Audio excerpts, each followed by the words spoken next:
Welcome to Ren Behind the Practice. I'm Sophie Campisi. I'm a holistic business strategist, and I spend a lot of my time in conversation with practitioners, coaches, and healers about the behind the scenes of their businesses. What I started noticing is that some of the most honest, important conversations about building a practice were happening quietly, one on one, behind the scenes, and often in isolation. Most practitioners are incredibly skilled at the work they do with their clients, but very few of us were ever taught or trained in how to build a successful startup business. And suddenly we've been left to figure it out on our own. This podcast exists to bring those conversations forward, the dreams, the uncertainty, the highs and the lows, the recalibrations, and the messy middle. My hope is that by normalizing these conversations, we can soften the stigma, feel less alone, and start closing the gaps together. Today's guest is Elizabeth Grandinetti. Elizabeth is a mom of two boys, navigating motherhood, marriage, and identity with a special needs journey that has made her a better human. She is also the creator of Blowing Bubbles, which helps women come back to joy, truth, and self-trust, and the co-host of the Bitchin' and Boozin' podcast. Elizabeth, it's great to have you here. Thank you so much for showing up and having this conversation with me. Sophie, the pleasure is all mine. Thank you so much for having me. Before we look behind the scenes today, can you share with us a little bit about the work that you do? Absolutely. I You did a great intro there. Blowing bubbles is such a cool part of me, I like to say, because it's called that for so many reasons, but primarily I love to help women who have lost themselves in motherhood, maybe entrepreneurship, or still being a very driven woman in like the corporate world come back to themselves, because I think so many of us can get so lost just trying to navigate all of these other pieces. And then when you add motherhood, wife, all of that to the mix, we get lost in there. We become caregiver, we become, so many other things. We have all these hats and we forget who we are and what we like in some of those cases. And so one of the biggest things that the program Blowing Bubbles does is helps us reconnect to joy. And I do that through actually blowing bubbles sometimes, but it's reconnecting to things that used to light us up when we were younger. And it starts there. And then we kind of learn how to incorporate joyful moments into everyday tasks that we have, and really just feeling joy around being the roles that we know we have to be when we show up in the world. So that's primarily what it is. Do you primarily work with people one-on-one? I have one-on-one programs. Absolutely. Blowing Bubbles is a one-on-one. It's very personalized based off of what you need. So it works best in a one-on-one situation. Sometimes we do some group workshops or classes and things like that too, that are kind of spin-offs from that, but primarily one-on-one. The people that you have as clients in the past or now, or you have them in your community, where have you connected with them? Where do you generally connect with them? For the longest time, and this is evolving all the time, right? As I grow in my business and get more comfortable in who I am and how I want to show up as a coach and as a human. But it's been primarily through social media. When I first started my business, I was on every platform and I was trying to post all the time. And that in itself was a full-time job.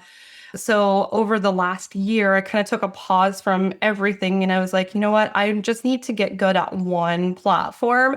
And so I primarily focused on Facebook and got really good at understanding like how the algorithms work and when's a good time to post and things like that. But and then also building relationships and creating group spaces and things like that too has been super helpful in that social media world. When you look ahead to the next 6 to 12 months, what goals do you have for your work and for your business? I see a lot of evolution, honestly. Like I said, I'm somebody who never stops expanding. I don't know that I'll ever be settled. And so the beautiful thing about that is my work won't ever be the same all the time. It always is evolving and it's always growing with me. I would love to see myself branching out and speaking more in public arenas and things like that. Like, because right now I've done some speaking events, but they were virtual. Some of them I could record ahead of time. And so I really would love to see myself get out of my comfort zone of being maybe behind the computer more and doing a lot more one-on-one or even group speaking events and things like that in person because I've gotten so comfortable and built a tremendous amount of confidence around doing that from my computer. But when you move your body out into like a physical location and start to, it's a completely different world, and the energy that is in the rooms and all of that too, that you can't really control like you can in your own space adds a whole new element. So I would love to see my business expanding out into more in-person events and coaching. Is the goal of that because want you would prefer to work in person, or is the goal of that because you see it as an avenue to get more steady, consistent client flow, or is it both, or is it something different than that? That's a really great question. I've never actually thought about it honestly in that way. I I think it would pull me out of my comfort zone. And like I said, I love to challenge myself in different ways. I love interacting with people no matter how I'm interacting with them. If I'm connecting with someone online, I feel their energy. But there is something to be said about being in a space with someone that's one-on-one or that's in person. I don't know why I keep saying one-on-one. That's in person.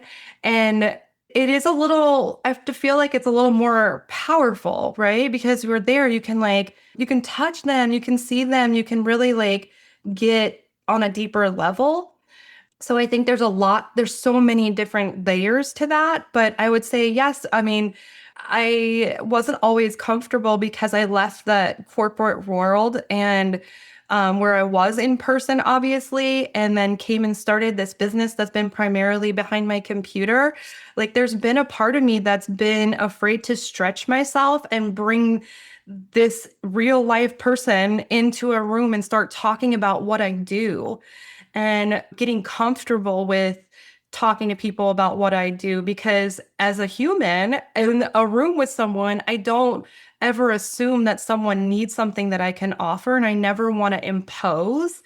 And it's a little trickier when you're in that space with someone and if you're having that connection that might mean that I can go to the grocery store and bump into you and you know what I mean, like it's so different where here the stakes aren't as high, it doesn't feel as risky. It's like I'm probably not going to run into you at my dentist office or somewhere that I am going all the time.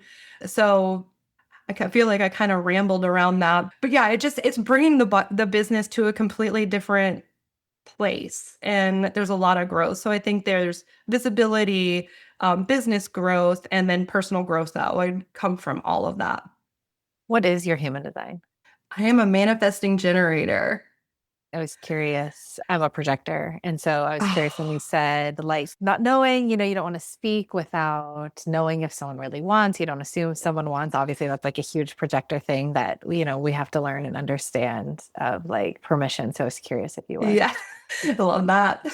But yeah, no, I mean, all the things that you said, totally valid. It's, it's something I hear from people a lot. And many of us are trying to navigate how do you, how do you approach speaking about or talking about a service that is transformational and life changing, but not always something that is easy to take a before and after picture of?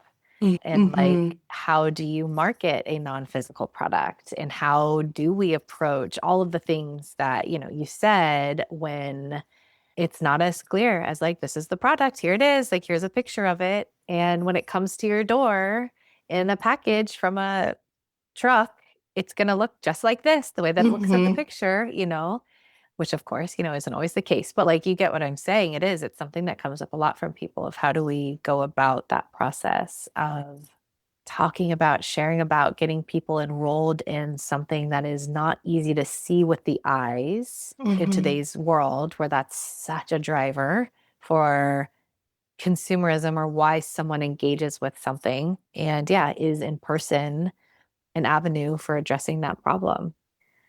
What do you feel like you need to do to get there, get to that point where you feel like you're, for lack of better terms, kind of nailing more, finding flow with that visibility piece, that business growth piece? What do you feel like you need to do to get to that point? Or do you feel like you're guessing, or do you feel like you have a solid strategy in place for carrying out this next 6 to 12 months of action? Yeah, I think I got a lot of clarity around that within the last year, maybe a little less. When I first started kind of moving around in this world and trying to navigate it, I definitely had no real direction. I think that's the biggest problem with putting ourselves in this type of service work. But over the last year, I realized that the visibility piece comes where I flow the easiest, and it is absolutely having conversations like this. It's creating space for more conversations like this. So, like, I personally have given myself a goal to be on 100 podcasts this year and just get to talk about what I'm passionate about, what I know gives me joy and lights me up. Because when we get in that space, we are so magnetic, right? Like when we get to just flow naturally with who we are and when we love what we're doing, it shows. And people need to hear that. They can hear it in our voice. They need to hear that. They need to see that. And it does so many things for our visibility, but it's so much more than that because I believe that getting to say it out loud, and there was something that you had said to me before we started that just I wrote it down. We can't change anything until it's acknowledged. And sometimes a lot of us can't acknowledge it until we get to say it and hear ourselves say it and have the right space to say it in. Absolutely. The magic that is real conversation with real people in real time, it can't be replaced. My part of my background and my area of expertise is something called ontology, which is kind of at the nexus of linguistics and biology and beingness, human evolution and beingness. And what's so important for all of us, it's like, and I learned the biology of why this is, but language and speaking, it's a biological phenomenon. And often when we become really qualified and expert in something, it gets in our body, it gets in our DNA. And then it's those conversations that allow for that alchemy of, oh, the distinctions come out and those moments come out. We can't create those. All we can do is focus on our studies. We do the work, we get it. We get in the conversations of, for most of us, it's many modalities, it's many layers of conversations. We're like masters of synthesizing a lot of information, and we study all these things because that's kind of part of the holistic approach, is like there is no one answer, and so many of us are certified in so many things, and then it gets in our body. But the magic comes from being in conversation, and that's where those distinctions come out, and that's where a lot of those Yes. aha moments and the stuff that you can't sit behind a computer or sit alone and create, those like that comes Yes. from being on the court, in conversation, having real conversations. Yes. Yes. And that's why the powerful work that we do is what it is, because we're giving people the space to speak it out loud and actually embody it, and come to these their own realizations, which we can, sit in a classroom all day long and have someone talk to us and tell us something, but until we come up with like how we internalize that and get to say it in a way that we feel it, like, oh, that's, yeah, that's why we're here. Totally. It's why we're here. We're here to do the work. We're here to be in connection and communion and community with people, like doing the work and like letting that magic, that alchemy, like all of the good things about humans in the world comes from people being deeply connected. Yes. Yeah, it's so important.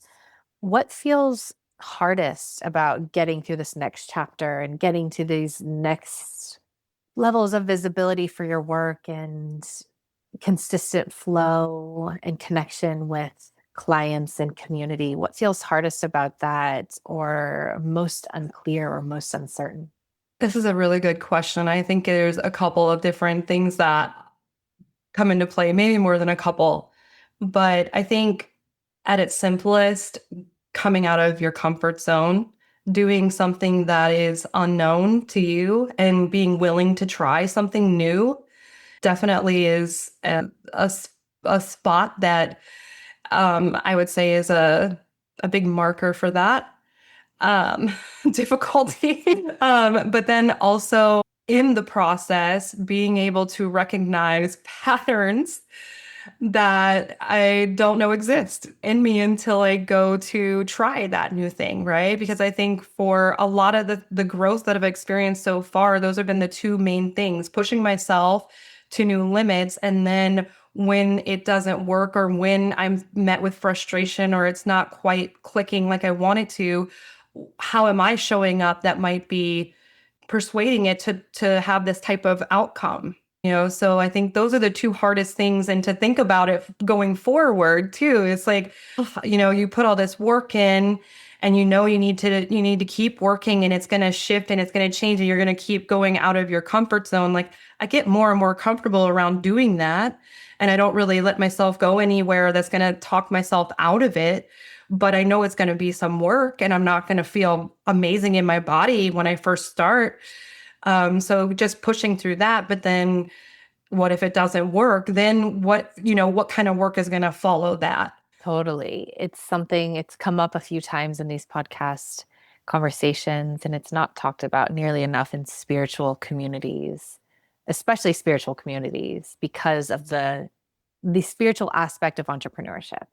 And it is something that when we look at fundamental to evolution, spiritual evolution, transformation, mastery, long term in life, what's actually underneath all of that is producing results. So when you get in a situation when you have no idea if you can produce this result and you're starting in beginnership and you're starting from scratch and square one, and you do all of the things and you take all of that action that involve getting out of your comfort zone and not knowing how to do it and then figuring out how to do it to then be able to ultimately produce a result, that's actually fundamental to all types of spiritual evolution. And so Yeah. when you have a whole bunch of people like us who have already committed to evolution and transformation through the work that we do, like we're walking the walk, Hmm. then you layer on entrepreneurship. It's like it's a double whammy. And then, of course, many of us are mothers. And for you, you have your special needs journey with your son, which is like probably another layer. So you have these situations when you're like we're super getting layered up in Hmm. these double whammy, triple whammy, or more situations of evolution and transformation. And it's intense. And again, I'll repeat it one more time because it's not talked about nearly enough. Entrepreneurship is a fast track path to spiritual evolution. And it's part of why people who aren't in our pocket of the world go through such intense spiritual, emotional, and other turmoil. If they're entrepreneurs, they don't know that's what's happening. But then people like us, yeah, exactly. All this stuff that you're saying is absolutely true. And it's absolutely there when we've committed to doing this and we have to get out of our comfort zone and doing all those things. Like it's also speeding up all of the other stuff. And it's hard. Yes. It's disorienting. It's all of the things all over again. It's like so many of us have become practitioners, coaches, healers by way of doing the work for ourselves, trying to solve Hmm. our own suffering, our own burnout, whatever it was that led us to deep dive into the holistic world. We're just doing it ourselves. And then we go through that whole journey. And then we answer the call to be of service. Inherent in Hmm. that, we start a journey of entrepreneurship and then we get tossed back into it in like a whole another wave of it.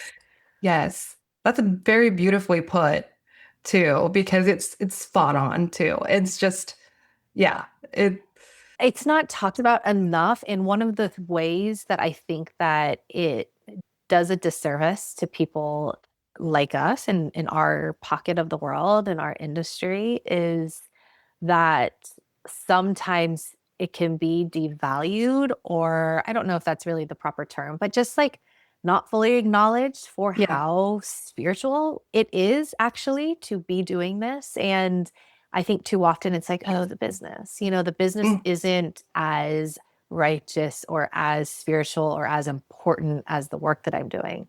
And it's not true. And a huge part of what I want to continue to bring forward in conversation and pull this one out of the shadows for people is that we don't get to do the work that we do and go deeper into our mission and go deeper into our integrity if we aren't in harmony with our business. It's a mm, vehicle for taking us deeper into our work. So it's mhm. not less than, it's not a less altruistic endeavor. It's not less than because it brings money into the picture or no, it's none of those things. I think we haven't figured out how to be in harmony with it. We're struggling with the business side, and so it there's that tension, but it's a really important and really valuable part to this whole equation. Anything else you want to add about that? Oh, I was having so many feelings as you were saying that. One of the first things I thought too was that, how many times have I had to go back to my higher power and be still and say, show me the way, because I know that that way is met with less resistance and tension and stress than when I try to take control of it. And I have this idea of how I think it should work. And something else that we talked about too a little bit before was like all the noise that we get that comes at us as like, I have this 5-minute fix for you.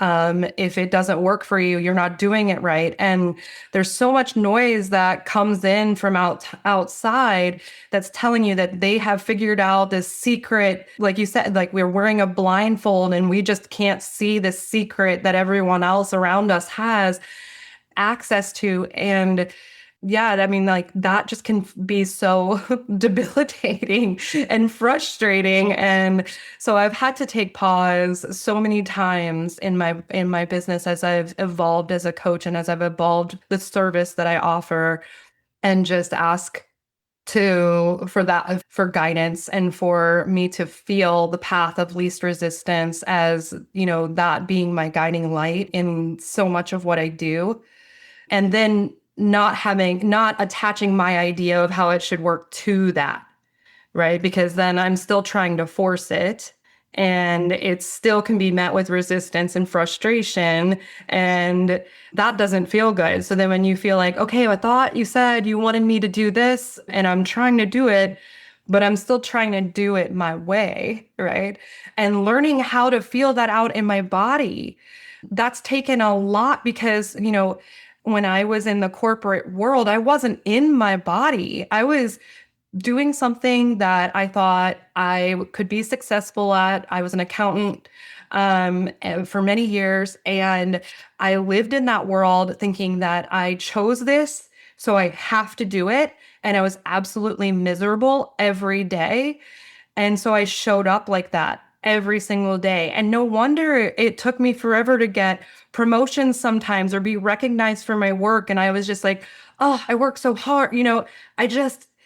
I forced so much of myself to just exist in that world and didn't realize, like, oh, my body has been telling me this whole time, like, this isn't where I need to be. This isn't for me. And when I got real clear, and it wasn't until I got out of that situation, I got really clear on what it was supposed to feel like to be in that flow and in that right space and doing the thing that's aligned the most with me.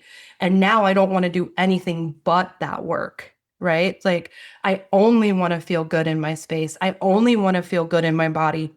And when it doesn't, it's not for me. And I know now, like I can walk away. Absolutely. Is there anything else that has felt especially heavy or unclear on this entrepreneurship business building journey for you? I feel like there's a lot of moments when things feel heavy. Um, a lot of it is, and this goes back again to the thing that you said too about, this being the quickest way to evolve and connect spiritually. That resonates with me so heavily because something I do before I start my day is I sit down and I ask, I want you to flow through me, and I want to have the right people show up that need me today. And, that when no one shows up or when you don't get that response that you're thinking you're going to get from showing up in that way for people and them not seeing you, that's very heavy. And it's hard to show up every day and do the same thing. But I trust that things are always working out. I trust that consistency. I have confidence in consistency. And I know that if I show up as me every day, doing what I am absolutely sure I'm here to do, then it's only a matter of time. But being able to stay strong in that can be extremely hard because there's so much external and there's so many people are like, I've got this secret that's going to get you doing it so much faster. And you're like, oh, they must be getting the yeses. Like, how are they doing that? When I'm like, so I'm feeling like I'm trying to be so aligned with like what I know and I trust to be why I'm here. Why isn't it showing up the same way as like these other people seem like they can show up and people are coming to them? I feel that so deeply. And I think probably every single person that also listens to this will feel that and feel what that feels like. And I think I mentioned to you before we started recording, it's why I'm doing what I'm doing now, Hmm. because it feels so backwards that someone could have, for me, that someone could have gone on their path and their journey, devoted their life to service and be there to support and serve others, and then look around and be like, but where are the people I'm Yeah. supposed to be helping? Like, I Yes. can't find them. And I'm like, that's backwards. Like Yeah. it's backwards. And I think there's a lot of things about the way that the modern world has been built that many of us who are on this path see as being completely backwards. Hmm. This is certainly one of them. And everything that you're saying, I feel so deeply firsthand. I've been there for so many years, and that confusion and that hit to my confidence and just all of the things that you said that go into the courage that it takes to walk this path on so many levels. One, to answer the call, to walk the walk, to do the work, but then the vulnerability of entrepreneurship, the uncertainty of entrepreneurship, all of those things. Yeah. Thank you for putting words to that so beautifully and thoroughly and authentically and vulnerably, because it is something that I know every single one of us has experienced. Thank you. If you could wave a magic wand and have one thing solved or fixed for you, what would it be? This is a really great question that I feel like I probably have like 10 answers for. I think Well, three. Let's say top three. If you could have like top three fixed overnight with a magic wand that you think would help your business building process go smoother, go easier, help you get to these points of success that you feel are possible for you, what would those be? I think it would honestly be anything that helps you feel like you're not doing it alone, right? I mean, like ultimately, the connection that and the trust in the connection that you are going to meet the right people that are going to take you to the next step, and that those are going to be that's going to be the I don't even want to call it the right path, but the path that's going to lead you to where you know you ultimately want to be or hope to be. There's so many answers to that too, because again that goes back to like what how much of this am I trying to control. I think if I could wave a magic wand and know exactly what the plan was, like there's that just that unknown and uncertainty that is the most like nerve-wracking piece of it, right? And then how to navigate it. What does that look like in my marketing? What does that look like in my emails? Like, I mean, there's just how do I keep visibility up while getting to be myself and doing the work that I love. Because when you're a one-man show, you're doing it all. You're wearing all the hats. And it's like, okay, like it can get extremely overwhelming when you get out of that, like, okay, just take it out of my body for a minute. Now I'm looking at it from a business perspective. And I know I have to market this business and I have to tell people that it exists and I have to, shout it from the rooftop somehow and without offending people too or assuming anything, right? Like, I would say, without rambling on too much more, if I had a magic wand, if I could just see even a clear path for what that should look like for me, because that's the hardest part is like navigating that on your own. Again, I'll bring it up. I came from the corporate world. I lived in a world of SOPs where everyone kind of told us how to operate and how to function in the job. And so I knew exactly what I needed to do to be successful. I was set up for that most of the time, anywhere I walked into, or was able to see what needed to happen for that to be the case. It's not like that in this world at all. I'm like waiting for the SOPs. Maybe that's what I would. What give me the manual and how this is going to work for me in my business with my specific niche, and you know, and I think that would be amazing. But then there wouldn't be any growth. So There still would be. There is no shortage of that's true. opportunities to That's get out of your true. comfort zone. You're not wrong. You're No, not wrong at all. no shortage. Elizabeth, thank you so much for joining me today to have this conversation. And for those of you who are listening, if any part of this resonated, you're in the right place, please reach out. I want to hear from you. And if you want to reach Elizabeth directly, the links to her Facebook, Instagram, and TikTok are in the show notes. Thank you again, Elizabeth, and to everyone else. Thank you for listening, and we'll see you for the next episode of Ren Behind the Practice.